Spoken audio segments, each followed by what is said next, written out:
वालेकुम, दिस सिराज बुखारी और आज मैं आपसे जो बात करने जा रहा हूँ वो एक फ़िल्म आपने देखी होगी इनसाइड आउट के नाम से है।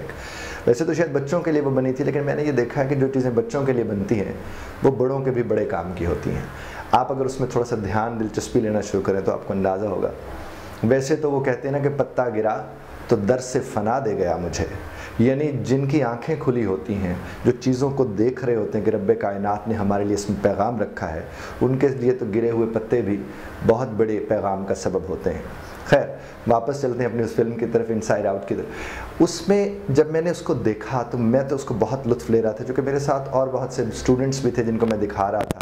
और नॉर्मली हम अपने इदारे में हर हफ्ते एक फ़िल्म दिखाते हैं जिसमें हम बच्चों को फ़िल्म देखना सिखाते हैं कि फ़िल्म का असल मकसद क्या होता है। जब ये फ़िल्म देखी तो उसमें बहुत से कैरेक्टर्स थे, उनमें दो कैरेक्टर सबसे ज़्यादा इंपॉर्टेंट कैरेक्टर मुझे लगे। एक कैरेक्टर उसमें ये था कि जिसके अंदर एक लाइवलीनेस थी, एक वलवला था, एक यानी ऐसे था कि जैसे वो चलती फिरती तवानाई थी, एनर्जी थी उसमें। और एक किरदार था जो बड़ी मुश्किल से चलता था, यहाँ तक कि कुछ जगहों पर तो उसको घसीट के भी ले जाया गया है, और वो सैडनेस का किरदार था। तो जब वो दो किरदार मैंने देखे तो मुझे अंदाज़ा हुआ कि ये हम तो रोल्स ही प्ले कर रहे होते हैं, कोई किसी किस्म का, कोई किसी किस्म का। और उसमें एक बड़ा खूबसूरत कॉन्सेप्ट उन्होंने दिया कि एक वो जो सैडनेस वाला किरदार था, वो जिसको छूता था वो सैड हो जाता था, उसके अंदर ज़िंदगी की उमंग ख़त्म होना शुरू हो जाती थी। तो मैंने देखा कि हमारे इर्द गिर्द भी मुआशरे में ऐसे किरदार तो होते हैं कि जिनमें ज़िंदगी होती है तो वो ज़िंदगी बांट रहे होते हैं, और जिनमें ज़िंदगी से जुड़ी मायूसी होती है तो वो मायूसी बांट रहे होते हैं। लेकिन एक बात हमेशा जहन में रखिए कि जो आप इनसाइड हैं वही आपका आउटसाइड कहीं ना कहीं होता है।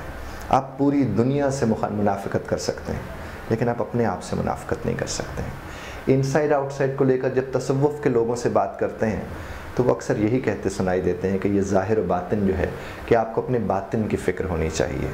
ज़ाहिर की खैर है, लेकिन कहने वाले ये भी कहते हैं कि जिनका बातिन अच्छा होता है उनका ज़ाहिर तो ख़ुद ब खुद ही अच्छा होना शुरू हो जाता है। लेकिन एक बात आपसे अर्ज़ करूँ, पता नहीं कहीं ये मिसाल मैंने पढ़ी या सुनी थी कि हम अक्सर अपनी शख्सियत के मर्तबान को कभी, जिसमें दादो नानो अचार बनाया करती थी, आपको अगर याद हो तो, कि यानी आप अपनी शख्सियत के मर्तबान को अगर सिर्फ बाहर से ही कपड़ा लगाते रहेंगे तो वो बाहर से तो साफ़ हो जाएगा, लेकिन उसके अंदर जाले लग जाएंगे। तो उसके अंदर के जालों की सफाई भी आप ही की जिम्मेदारी है।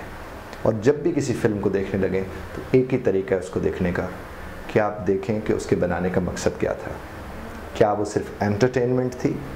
ज़रूर एंटरटेन होइए, लाइवलीनेस होनी चाहिए, ज़िंदगी में खूबसूरती होनी चाहिए, लेकिन उसका हरगिज़ ये मतलब नहीं होना चाहिए कि बस वो वक्त गुज़र गया है।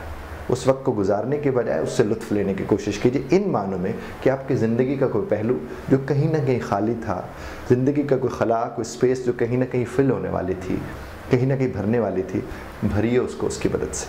और जब आप ऐसा करेंगे तो यकीन मानिए आपकी ज़िंदगी में और आपसे जुड़े लोगों की ज़िंदगी में ढेर सारी खूबसूरती आ जाएंगी। और ज़हन बना लीजिए कि आपने किसी को उदास करना भी नहीं और किसी को उदास रहने भी नहीं देना है, और काम करना है तो सिर्फ ये करना है कि इतनी तरंग और तवानाई के साथ ज़िंदगी गुजारनी है कि आपके करीब जो भी आते रहे उनको वो तवानाई मिलती रहे। क्योंकि इस दौर में या उस दौर में या आने वाले दौर में हमें जिस चीज़ की सबसे ज़्यादा ज़रूरत है वो तवानाई है जो रब्बे कायनात ने हमें अता कर रखी है। बहुत शुक्रिया सुनने का। God bless us all.